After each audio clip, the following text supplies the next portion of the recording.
Bonjour à tous et bienvenue dans ce nouveau cours de peinture avancée en période de confinement. Avant de commencer ce cours qui va parler du geste et du processus pictural, je voulais juste préciser à tous ceux qui nous regardent, si notre pédagogie vous a plu et que vous avez appris des choses avec nous, n'hésitez pas à regarder ce que nous proposons, que ce soit en stage d'été ou en cours hebdomadaire pour la rentrée prochaine. N'hésitez pas aussi à vous abonner à notre chaîne et à nous mettre des petits likes sur les vidéos. Alors, on a travaillé plusieurs semaines sur la question du contraste coloré et ce soir, on va s'intéresser à la question du geste et du processus pictural. Et rien de mieux pour aborder ce sujet que de commencer par un peintre que tout le monde connaît et dont tout le monde reconnaît la touche, qui est Toulouse-Lautrec. Alors, je tiens à préciser que je ne suis pas historienne d'art. J'ai évidemment des connaissances en histoire de l'art puisque j'ai fait les Beaux-Arts de Paris et que c'est évidemment un sujet qui me passionne. Mais je n'ai pas la méthode et la rigueur et le travail d'investigation d'un historien de l'art. Donc mon analyse du travail de Toulouse-Lautrec que je vais vous faire ce soir est basée à la fois sur mes connaissances et aussi sur mes connaissances de peintre et voilà ce que j'apporte moi avec un regard de peintre pour comprendre cette technicité. Et puis bien sûr aussi ça se base sur mon ressenti de son travail. Donc libre à vous d'avoir un point de vue différent du mien. Alors, vous pourrez trouver énormément d'informations sur les faits de la vie de Toulouse-Lautrec. Je vais en parler un petit peu, mais pas dans les détails. Voilà, c'est pas du tout ce qui va nous intéresser aujourd'hui. Ce qu'on sait de la vie de Toulouse-Lautrec, c'est qu'il était aristocrate. Toulouse-Lautrec, donc, il a jamais eu de problème d'argent. Et on verra que c'est quand même un sujet intéressant par rapport à sa peinture. Qui s'est formé à la peinture très tôt et qu'il était de constitution très fragile et qu'il était même handicapé. Voilà, son handicap se voyait très bien et son apparence était très particulière. Il n'était pas quelqu'un de spécialement beau et ça a évidemment eu un impact important dans son travail. Il a été formé très jeune en fait avec des peintres animaliers, donc il a vraiment un intérêt particulier pour le côté pour l'animal. Et puis il a eu d'abord une formation académique auprès notamment de Jean Bonnat. Il a eu une formation académique dont il s'est progressivement ensuite évidemment éloigné. Il a été très proche des impressionnistes, très proche d'artistes comme Degas ou comme Van Gogh et évidemment très influencé par le japonisme. Si on devait résumer en fait ce qui fait Toulouse-Lautrec, on pourrait dire que son dessin est très vif, très présent, il y a vraiment une force très expressive du dessin. Il aborde la peinture et vraiment par le dessin. Voilà. Toulouse-Lautrec qui va dessiner au pinceau. Il y a donc une priorité de la ligne. Il a un dessin très libre, très énergique et le dessin est très présent dans sa peinture. Cet amour de la ligne de Toulouse-Lautrec, il la tient à la fois du Japon, des estampes japonaises, mais aussi de la découverte qu'il a pu faire du travail de Cranach et des primitifs allemands et flamands. Et puis surtout, il a été très influencé dans sa rencontre avec Van Gogh et on retrouve chez lui comme chez Van Gogh cette manière de peindre par grande hachure, c'est presque du dessin, des grands gestes hachurés pour venir dire des manteaux, des vêtements et même aussi des arrière-plans. Donc on est vraiment à la frontière souvent entre le dessin et la peinture. Il a reçu donc une éducation académique avec donc notamment Jean Bonnat et donc on connaît certains portraits de Toulouse-Lautrec qui sont très empreints de cette formation académique, tant dans les couleurs que dans les modelés, c'est-à-dire les dégradés pour passer des lumières aux obscurités. Et ça, progressivement, Toulouse-Lautrec va vraiment s'en éloigner et il s'intéressera de moins en moins aux valeurs, c'est-à-dire à comprendre comment la lumière vient modeler les traits d'un visage, pour s'intéresser de plus en plus à la question des aplats. Plutôt que d'avoir des modelés, il préfère associer des contours en arabesque avec des grands aplats dynamiques et parfois même aussi des grands vides dans la toile. On sait aussi qu'il a une admiration débordante pour Degas, dont il a pu vraiment copier par moments à la fois les compositions et certaines esthétiques. Et ils ont des sujets aussi en commun. Donc chez Degas, voilà, on s'intéresse aux classes populaires, aux classes pauvres. Toulouse-Lautrec, c'est pas tant ça qui s'intéresse aux classes pauvres. Il s'intéresse plutôt aux personnes un peu mises en marge de la société. Et comme vous le savez, il a vécu dans des bordels et il a énormément peint le milieu de la fête, le moulin rouge, etc. Et puis le milieu des bordels, le milieu de la prostitution, du spectacle. Au niveau de ces sujets, il choisit des sujets modernes et plutôt populaires et des gens voilà, un peu mis au banc de la société, des gens un peu à part. Bon. Ses compositions aussi sont très savantes et se reposent aussi beaucoup sur des grands espaces vides qui créent de la dynamique.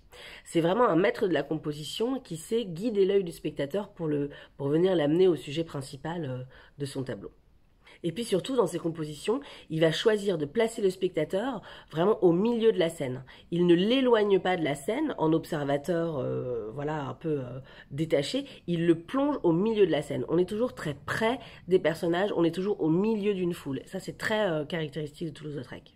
Au niveau de ses couleurs, Toulouse-Lautrec, il va utiliser des couleurs extrêmement vives, extrêmement stridentes. Il va s'intéresser aussi à la lumière artificielle, aux lumières jaunes des cabarets. On a des lumières assez blafardes. Ce qu'on remarque aussi quasiment systématiquement, c'est qu'il travaille sur des cartons bruns ou gris, un peu comme une toile qui aurait reçu une primature, et qu'en fait, il va énormément rester dans l'inachevé, dans le sens où il ne va pas tout venir recouvrir, il va vraiment s'appuyer sur cette couleur du carton qui va jouer en dessous de ses couches picturales. Au niveau de ses couleurs, il utilise des verts et des rouges très intenses, très stridents, très criards, et il utilise aussi des ombres bleues et des ombres vertes. Le plus souvent, donc, il va peindre sur un carton épais qui est brun ou gris et qui va énormément boire la couleur. Il va utiliser des couleurs qui sont très fluides, qui sont très diluées avec de l'essence et qui vont donc être bues par ce carton, et il ne va pas recouvrir tout son support. Il va laisser beaucoup de zones comme ça dans la matière brute de son support. Et puis, il a aussi utilisé une technicité qui est de venir rehausser à la gouache blanche ou à la gouache jaune clair pour venir donner les lumières. C'est une technique qui a été initiée par Raffaelli et qui sera ensuite récupérée par les Nabis. Toulouse-Lautrec, c'est aussi un caricaturiste. Voilà. Il a un regard extrêmement cynique, extrêmement critique, mais en même temps qui est bienveillant. Voilà.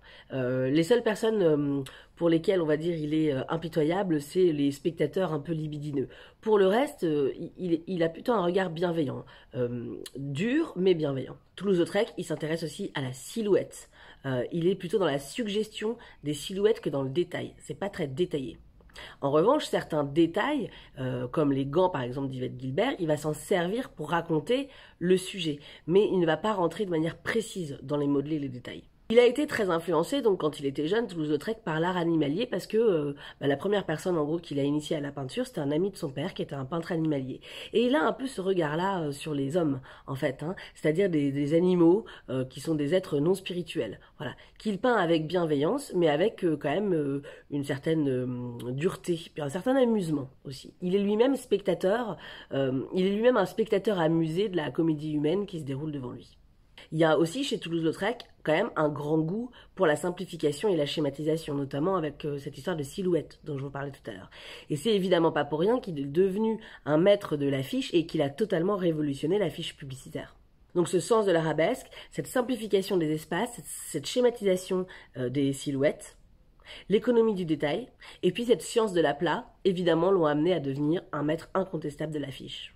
Par rapport à cette question de graphisme et de lignes et de courbes, il a influencé les Nabis, il a influencé Gauguin, il a influencé le jeune Picasso. Et puis pour sa stridence, son utilisation de coloris extrêmement criards, il a influencé les expressionnistes, et notamment Munch, qui a fait ses études un peu plus tard que lui, mais en gros dans le même milieu. On ne sait pas s'ils se sont croisés, mais Munch a forcément vu Toulouse-Lautrec, et ça se ressent beaucoup. Et Toulouse-Lautrec, il était profondément fasciné par cette espèce de frénésie, cette espèce d'énergie des danseurs et du mouvement.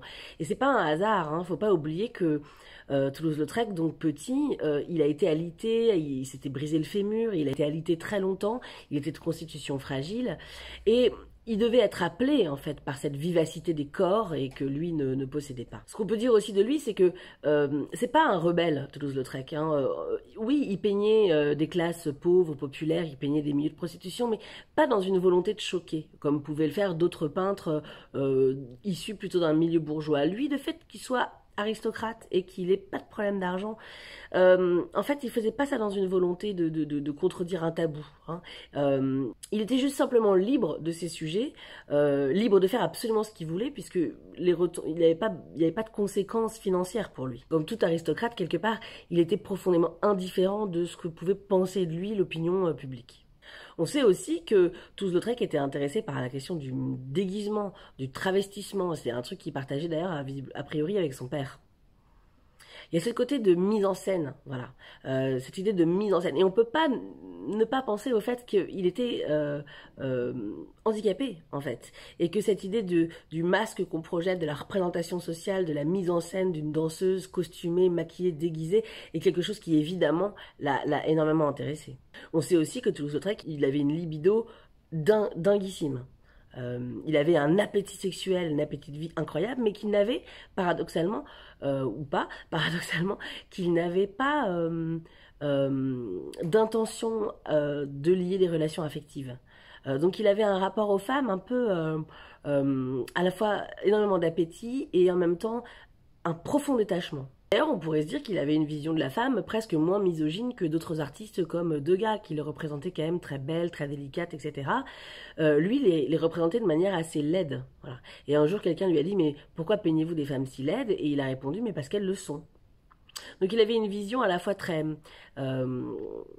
amusée, très affectueuse, mais au final profondément détachée. Il était fasciné, il se positionnait souvent dans le rôle du voyeur, et il consommait, mais tout en restant dans une certaine distance. Et il s'est notamment beaucoup intéressé aux lesbiennes, et voilà, enfin, aujourd'hui, si on demandait à n'importe quel psychologue, hein, quel homme est intéressé et fasciné par les lesbiennes, c'est l'homme aussi qui doute de sa sexualité. En fait, ce qui intéressait Toulouse-Lautrec, c'était pas de peindre la beauté des femmes ou la grâce des femmes, c'était de peindre leur personnalité et leur vivacité.